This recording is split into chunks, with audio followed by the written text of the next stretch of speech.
the pleasure to present to you Dr. Martin Luther King, Jr.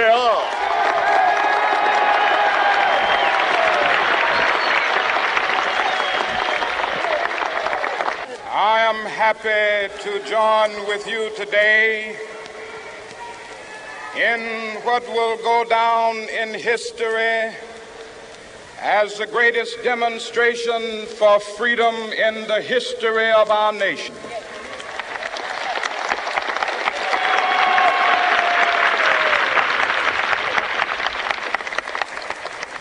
Five score years ago, a great American in whose symbolic shadow we stand today signed the Emancipation Proclamation. This momentous decree came as a great beacon light of hope to millions of Negro slaves who had been seared in the flames of withering injustice. It came as a joyous daybreak to end the long night of their captivity. But 100 years later, the Negro still is not free. 100 years later, the life of the Negro is still sadly crippled by the manacles of segregation and the chains of discrimination. 100 years later, the Negro lives on a lonely island of poverty. I have a dream that one day this nation will rise up and live out the true meaning of its creed. We hold these truths to be self-evident, that all men are created equal.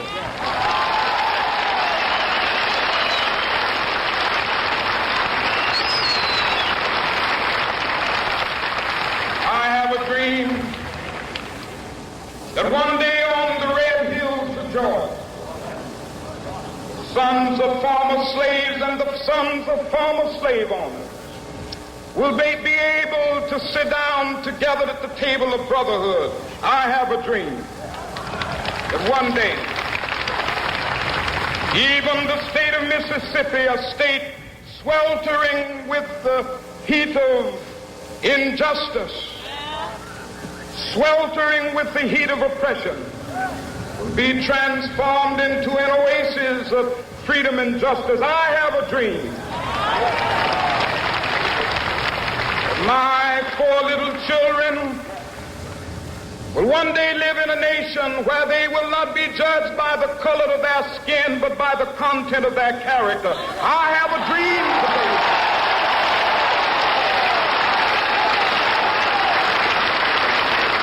I have a dream that one day, down in Alabama with its vicious racists, with its governor having his lips dripping with the words of interposition and nullification. One day right there in Alabama, little black boys and black girls will be able to join hands with little white boys and white girls as sisters and brothers. I have a dream today.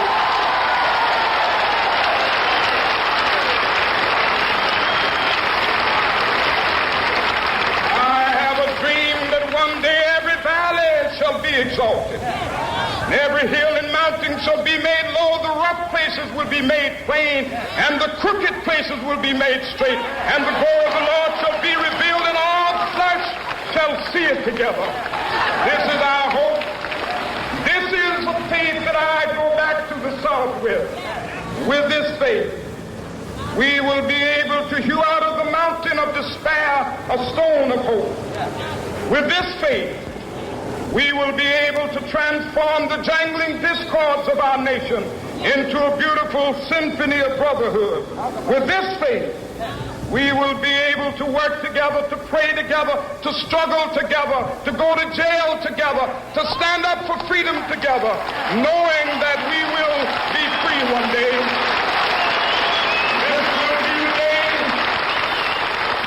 This will be the day when all of God to sing with new meaning, my country, tears of thee. Sweet land of liberty, of thee I sing. Land where my fathers died, land of the pilgrim's pride.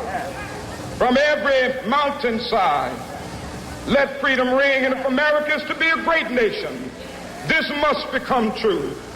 And so let freedom ring. From the prodigious hilltops of New Hampshire, let freedom ring.